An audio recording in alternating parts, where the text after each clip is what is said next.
এতদিন আমরা মনে করতাম জাতীয় ঐকমত্য কমিশন রেফারির ভূমিকা পালন করছে বা ফ্যাসিলিটেটরের ভূমিকা পালন করছে।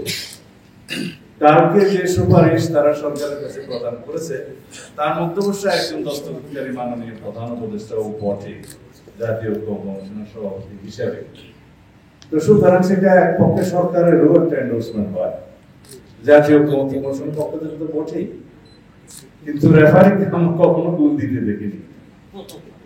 যাই হোক, যে প্রপোজালস গুলো এবং সুপারিশগুলোর মধ্যে মোট সংযুক্তি সহ 94 পৃষ্ঠার একটা দলিল, তার মধ্যে প্রধান উপদেষ্টাকে উদ্দেশ্য করে চিঠি লেখা হয়েছে।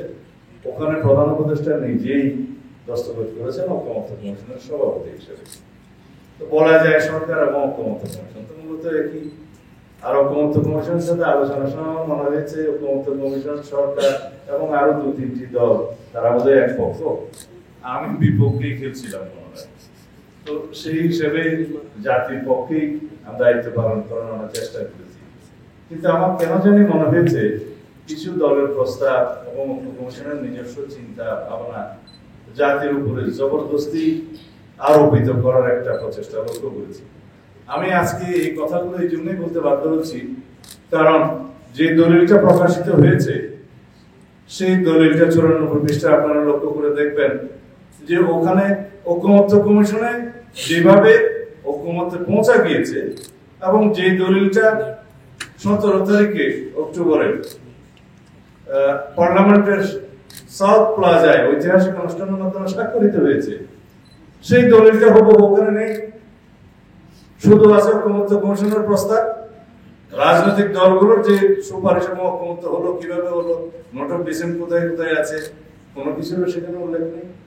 48টা দফা সংবিধানের বিভিন্ন রকমের সংশোধনের প্রস্তাব সহকারে তারা আদেশ ওখানে আদেশের মধ্যে তফসিল হিসেবে সংযুক্ত করেছে, বলেছে এগুলোর উপরে গণভোট হবে।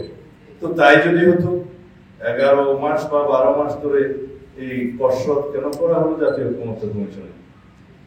কেন মাননীয় প্রধান উপদেষ্টা ভাষণ দিয়েছিলেন জাতির উদ্দেশ্যে যে ঐকমত্য কমিশন গঠন করা হয়েছে, তার আগে সংস্কার কমিশন 6টা গঠন করা হয়েছে, তাদের সাথে আমাদের আলোচনা হয়েছে।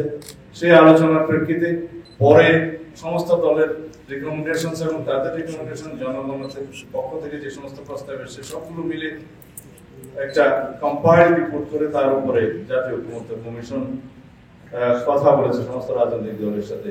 জাতীয় ঐকমত্য কমিশনের সভাপতি হিসেবে মাননীয় প্রধান উপদেষ্টা নিজে